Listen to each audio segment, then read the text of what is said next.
that made it out the hood with a multi-generational following and multi-million dollars, acting as if they want to impress somebody in the hood. You want to relate to the hood? Show them how to get out. This is a little different than what I usually do, but it's something that we have in every city. We all know the biggest disappointment in my city, Lil Durk.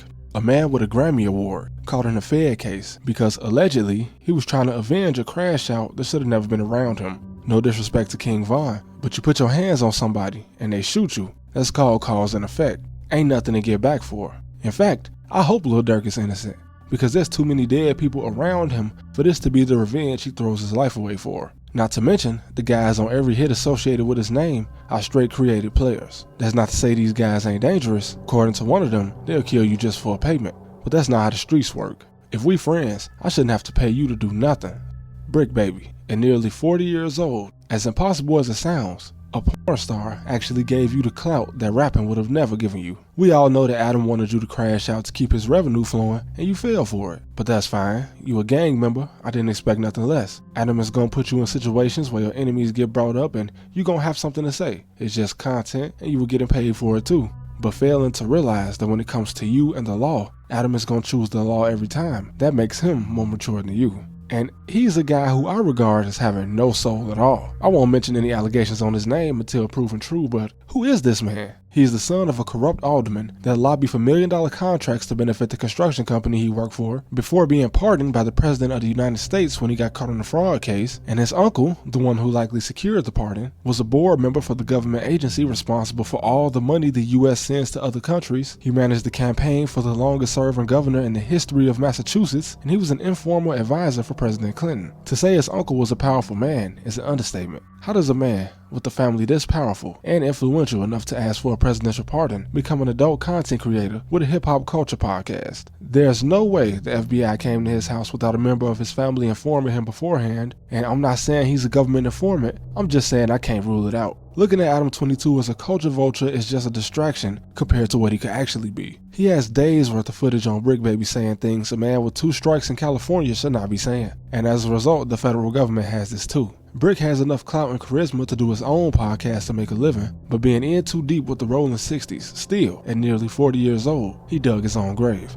He'll still probably be out before Big U.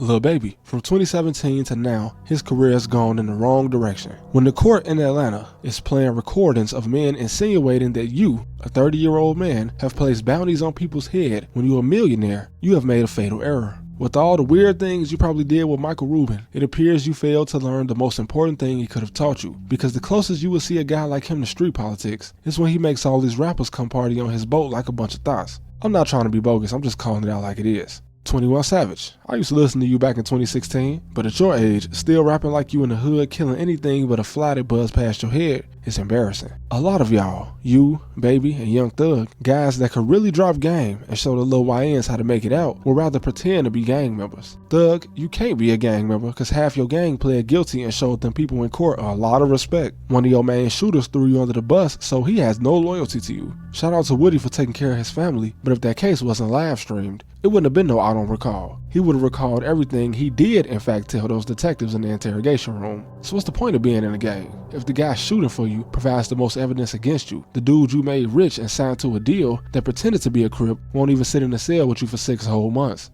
All the rappers in Chicago either die or lose their buzz after 2 years. The whole Jacksonville rap scene that had the most mainstream success is either dead or in jail getting testified against by their father, aside from a couple. New York drill is dead. Y'all boys are getting hit by the feds every time it looked like they took a break. The main hope for hip-hop in New York got told on by his own friend. The streets is dead. And we got people with money and influence, and people with influence that could have got some money, all either suffering or about to suffer the consequences. It's embarrassing. Malcolm X once laughed at and mocked the fact that in the black community, musicians and comedians were made to be the leaders by those who actually had the power to put money and influence behind them. 300 Entertainment, responsible for Young Thug and the whole music aspect of YSL, Metro Boomin, Megan Thee Stallion, YNW Melly, QC, the label responsible for Lil Baby, the Migos, Cardi B, and many more. First of all, the founder of 300 worked for a bank responsible for the illegal under international law displacement of Palestinians. The rest of these artists are all under labels owned by Warner, which is headed by oligarchs not even born in the United States. Somebody has been working for decades to put money behind embarrassments to our community. And we wonder why others don't take us serious. Why someone like Adam22 doesn't fear the consequences of what he does because he knows it's easier to pit people with money and influence against their own community. And that's because the wrong people are put in these positions. I come from the south side of Chicago. I've seen gang members in the black community, and I've seen judges, police officers, and doctors in our community. Violence interrupters in the hood, men who literally and metaphorically jump in front of bullets before they start flying. But you'll never see millions of dollars put behind them. And it's not about race, because as the Romans knew when they conquered the known world, divide and conquer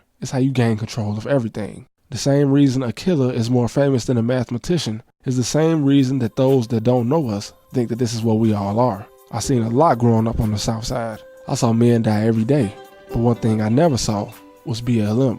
Once again, divide and conquer. And don't let my video do this to you. I love everybody. I'm just not gonna lie to you or sugarcoat, especially not to benefit one community over the other. Because at the end of the day, most of us are not billionaires, so we actually all in this together.